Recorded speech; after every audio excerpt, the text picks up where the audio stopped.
Hey everyone, welcome back to Tuesday Tea with me, Alicia, and co-host Melissa. We're here today with Nicole, a dear friend and incredible nurse and med spa nurse. I don't know what your official. We'll find out from her. But she is also just a fantastic human. We have had many life events and memories together, and I'm just so excited to have her here in this space with us, just to share her wisdom and her thoughts. So I'm going to turn it over to Nicole to introduce herself better than I did. Just like who she is, where she's coming from, and then I'll sort of get us started with our topic and we'll go from there. So welcome, Nicole. Thanks for having me. Like Alicia said, my name is Nicole. I am an aesthetics nurse now. So I do like injectables and Botox and skincare and facials and all the fun stuff that makes everybody feel great about themselves. I've been doing that for a little over a year and a half, but I was an OR nurse for like 14 years. So I was in the operating room doing all those things. I loved it, but it was time for a change, and now I'm absolutely loving this new chapter in my life. Yes. I live in DC now, originally from New Orleans. My husband's military, so we move around a lot. So, yeah, that's where we are. And I love this topic for you because as we're sort of talking about integration from our summer of self, one of the integration pieces we're thinking about is this idea of bouncing back. And even if we do all the things, life still is lifing. And I think that just your own journey of your own career has been really cool to watch from the outside because I didn't have to go through it. But I think just you have a lot of wisdom to share in that, of your own version of like what bouncing back and like making your own path has sort of looked like and pivoting when maybe you didn't expect to.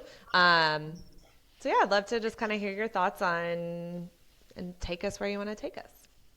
Yeah, so like I said, I was an OR nurse for a very long time. I actually started off my career in psychiatric nursing. So I worked at a state-run mental health facility, and it was fun. But I knew I wanted to be in the OR, so I was trying to get there, and then I finally did it when we were in Savannah, and I loved it, and I was great at it. It's very type A personality in the OR, and that's how I am at work. It's like, there's no gray, it's black or white. And I loved it. And then I did that when we moved to Tampa, and then San Francisco, and Williamsburg, Virginia, and then here. But I always knew that I wanted to do aesthetics. I just love that. I like, getting to create things, making people feel great about themselves. So I took the leap of faith last year, to really start making that my goal. Like that's what I wanted to do, nothing else. Like not just doing that and the OR stuff like that. Like this is what I wanted to do. It kind of just fell in my lap because I ended up quitting my job because my dad was having surgery and all these things. So just life kind of happened. And then I got into like a corporate nationwide company that was fun.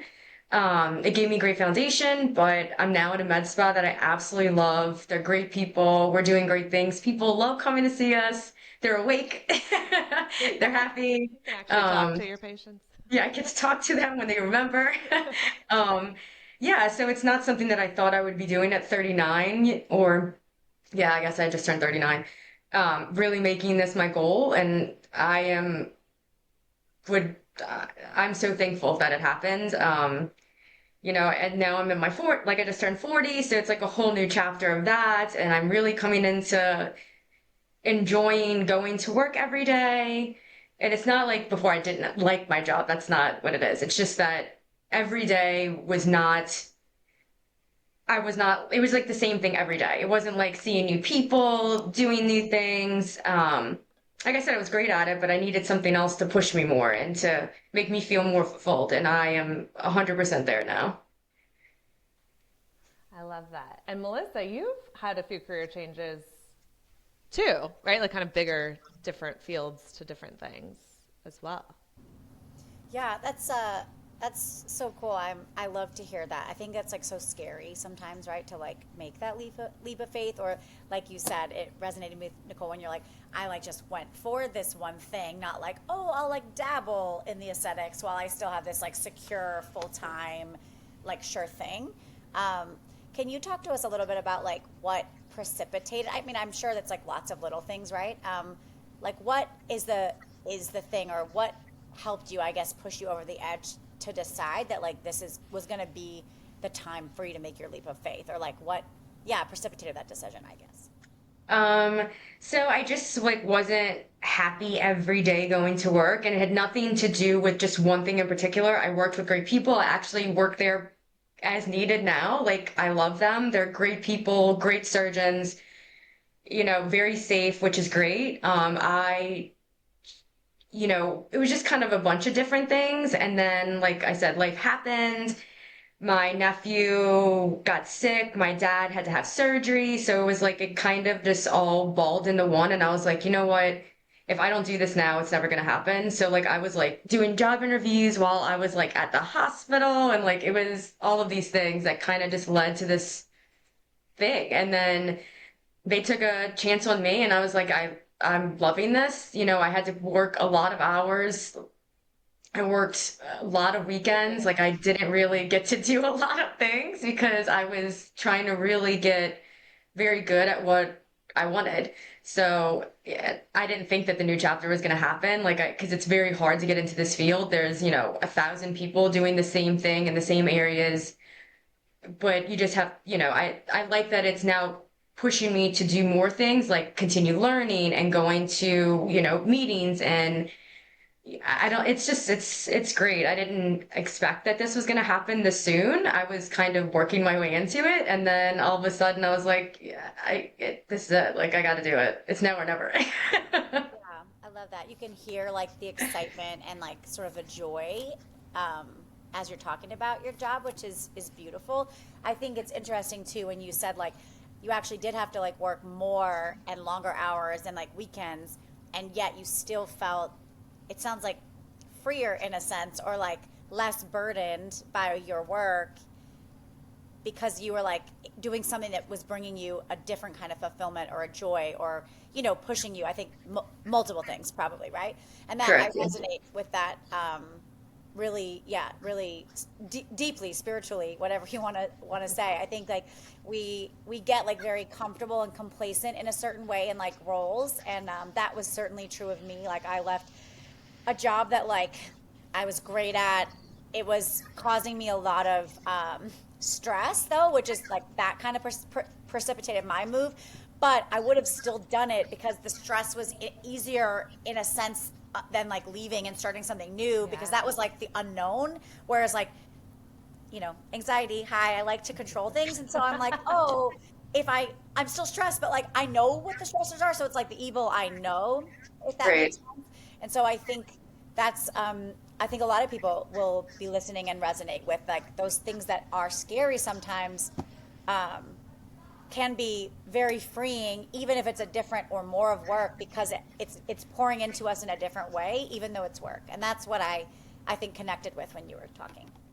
Yeah, I mean, and I'm very lucky and thankful and blessed that I have a husband that supports me in basically Yeah. anything, like to a fault. Like he knows that I move around a lot for him, and I I have to was gonna start say over. you're doing it too, though. Yeah, So he oh better yes, 100%, yes. he better support you. I have thrown that around sometimes, I did this, whatever. We get all crazy sometimes during the month. When the moon moves does its thing. But but he was just very supportive, and he lets me practice things on him. Like he's all in, and I have great friends. We're now in DC where I live, and friends from afar, obviously, Alicia as well. People that just support me back home as well, like from New Orleans. It's just, I am very thankful that I have the support that I have in my life, because if not, it would have been terrifying to not only start over again, but to do it in a completely different realm of nursing that it's it's different. It's not, I'm not saying it's one's harder than the other or those kind of things. It's just different way that your brain has to function. You know, people are coming to see me for perfection, so that's also things that you have to like be realistic with them, those kind of things. So it's just a different kind of verbiage or learning curve that, again, I did not expect to happen, and I am absolutely loving it. It is this place that I am now is fantastic. So it's great. And I think too, what is so helpful for us to remember and that you're kind of bringing to light is it's never too late. I mean, not that you're old at all, but you know, like you can have a new career at 40. You don't have to have made that decision at 18, right out of high school, and like know what you're doing for the rest of your life, right? And I think it also is this idea that while you're the one who made the choice and did the work and took the leap, it felt more possible because of your community. And I think that we sometimes undervalue how important supports are, whether they're perceived or real, and how there's nothing to apologize for those. That can be really beautiful, but that is like, even if you could have done it all by yourself, it really helped to know that there was like a landing pad or people like on the journey with you to give you that extra like boost of motivation or confidence or stamina, so to speak, right? And Yeah. I think though, just like being unapologetic about you weren't happy, and no, it doesn't have to be anyone's fault or something bad was going on, like, but it wasn't the right fit anymore for you. And to really be able to say that out loud, which can be scary and can feel tricky when there isn't like a very clear like perpetrator and victim in something, right? It's just life, and you grew apart from that profession and that love in that way. And to really know that you deserved to be in love with what you do every day and spend so much time doing, and to be paid what you're worth, and like to really ask for those things was so inspiring to just kind of like hear you talk about and then go step out and do it too, because I think that can be really hard too, especially as women, to ask for our worth or to call it what it is when we're being undervalued and not stand for it anymore too, right? And that's a systems problem. I'm not saying like your specific job, like that's just a systems problem in healthcare, in my field, like in so many fields. We're not valued at what we deserve to be, and sometimes it means leaving that, you know. Yeah. Well, Yeah, I mean, and I was like, we're women based though, so Mm. that's All giving the me a little helping bit of careers. pause. Yeah. Interesting. Sorry. Go ahead, Nicole. no, I'm just, and like Alicia, like it's just scary and nobody wants to fail. And I am very much a people pleaser, and it's a whole new book club thing. It's like Um, but yep, there it is. That's me. I am a Parisian perfectionist. it's a great book. Um, Read it. it's really good. But you know, the fear of failing, you know, it's our livelihood, you know, like if I don't make it in this career, like can I go back to the OR? Answer is yes, obviously, but it's like you just don't want to fail. You want to like not make this career and like change everything about who you are, about what you've been doing, taking people along for the journey, and then you let them down. Like that's not something that anybody wants to go through, more or less, you know, when you're like, oh God, I have to do this again. I'm changing again. And now it's going to be like, oh God, what if it doesn't work out? And Yeah. then I have to, you know, kind of tuck tail and like, can I come back? Like, is it okay? Like, you know, and luckily for me, it worked out. Putting in the time and effort and like I said, and having great community and those kind of things is great. So I am beyond thankful and I am very happy. Like I feel a change in myself. Like I know that I look different, not just because I'm intersex, but because, Not but just the because, Botox, guys. yeah, it's not just what it's like. But it's because I'm actually enjoying what I'm doing. You know, I'm happy, and that reflects not only like in my career, but also in my home life and in my friends and family and you know, it's not always like I have to be on all the time. Like I could say one day, you know, oh God, was this the right thing? And then the next day be like, yeah, it was. You know, it's okay to be doubtful, but I'm so glad that I did this switch. Like it is night and day. I mean, I loved being an OR nurse. Like let me not say that I don't, because I still love it and I still do it occasionally. But just this new chapter is just something that is gratifying. I don't know. It's just great. And that's amazing. And I think there's something really powerful in saying, it's not like you were miserable in this job and yet it still was a change you need to happen. I think sometimes as women, we wait till we're like beside ourselves. Like, I was having panic attacks at work. Like, that actually isn't appropriate. And I don't have to wait till I'm that miserable to make a choice that is helpful for me. And I think part of it, to your point, Nicole, is like I'm thinking about all the other people that are depending on me, or oh, I might let this person down. But at the end of the day, like I was letting myself down for so long that like I wasn't my best for anyone anyway. Right. Whereas like, but I think so. I think, in other words, I think that's really a really powerful message, and I think that women can probably all get something from is like we often do put ourselves last and all of those things which we know, but this idea of like summer of self is like saying I don't have to wait till I'm hanging on by a thread or I'm completely out of my battery. I can like recharge throughout and like do things for me. I don't have to wait till I'm miserable. And I think that goes for your job. I think that can go for your relationships. I think that can go for a lot of different areas. And I just personally know that sometimes I have in the past waited till I didn't feel good in situations rather than making those changes earlier because I felt bad or guilty or like the people pleasing thing. And I think that's something that I heard as you were speaking that I think I want to empower other people too. And it's something that I've tried to lean into, like since like going through some big life changes. It's like I don't have to do that because I don't want to, not because I need to explain that to anyone. And so I think it's actually even more empowering and beautiful that you left something that you actually did still enjoy and were really good at, and all of these things. It wasn't super negative. It just wasn't what you wanted. And I think there's like, that's amazing. Yeah. Yeah, it wasn't filling my cup anymore. Yeah. Even And that's though, important. yeah, and yeah, I again, like I'm like so happy and Yeah. elated that I get to do this now because it really is something that I enjoy.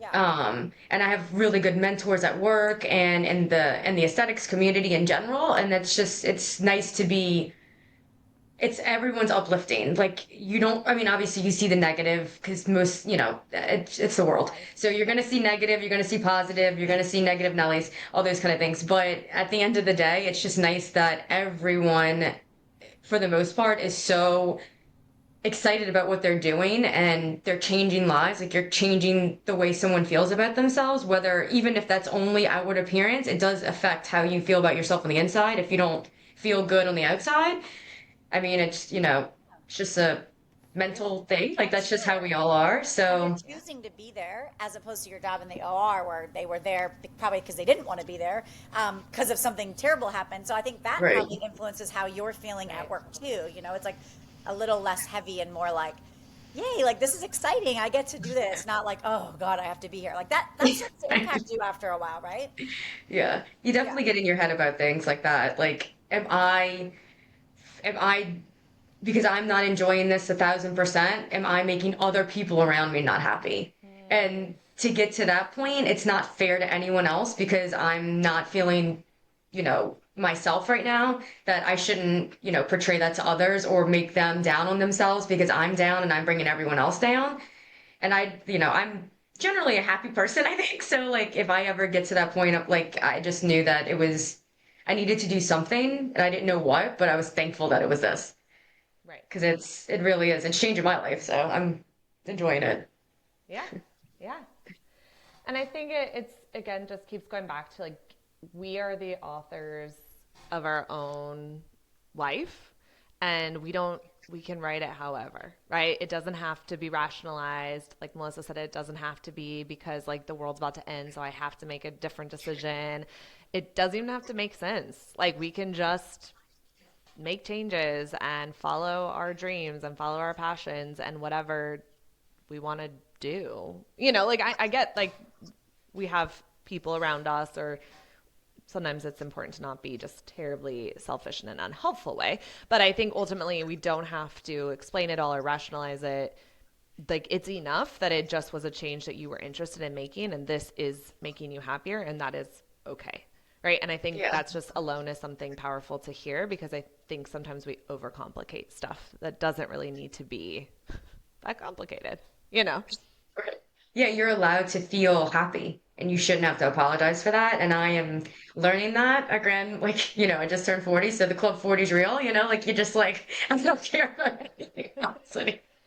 Zero I just fucks want given. like, yeah, exactly. Like you just want to be happy and you deserve to be happy. And our time on this earth is not long, so we should be happy doing what we want to do, especially if you're going to be doing it every day.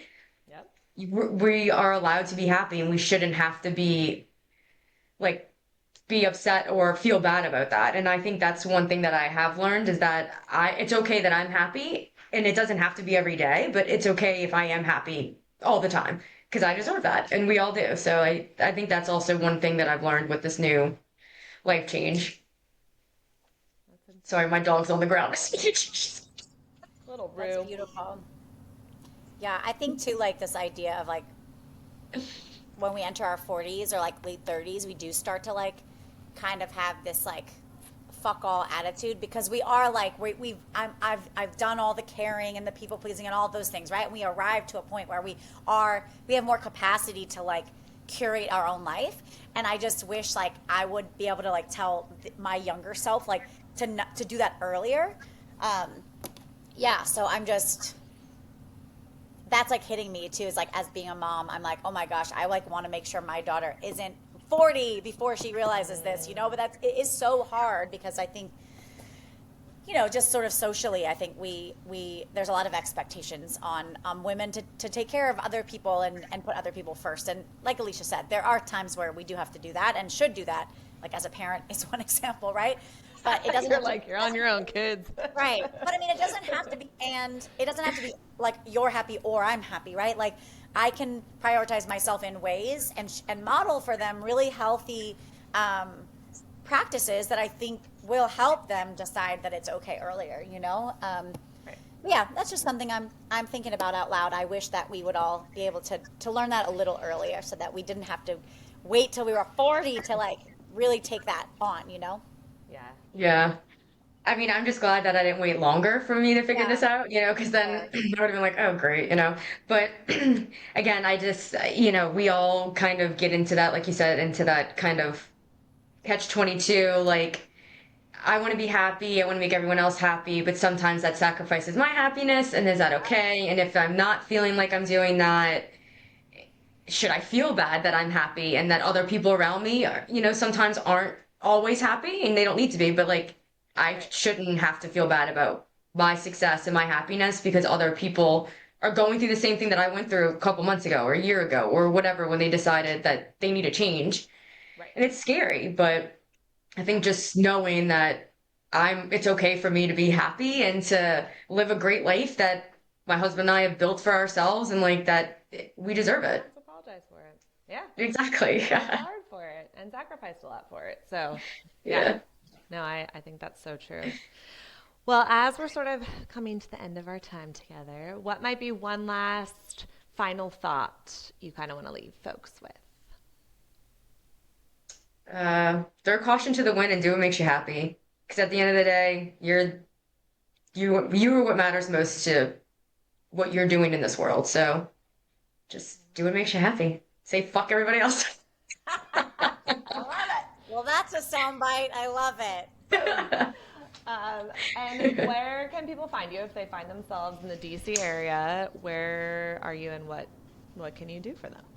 Okay, doke. So yes, you can go on my Instagram, injector.nicole.rn. That's like where all my magic happens. I work at Aesthetic Chemistry Med Spa in Ruston, Virginia. It's right off the metro. So if you're in DC, you just get on the metro and take the silver and don't go all the way to Dulles, before Dulles, the airport. Right before the Um, airport.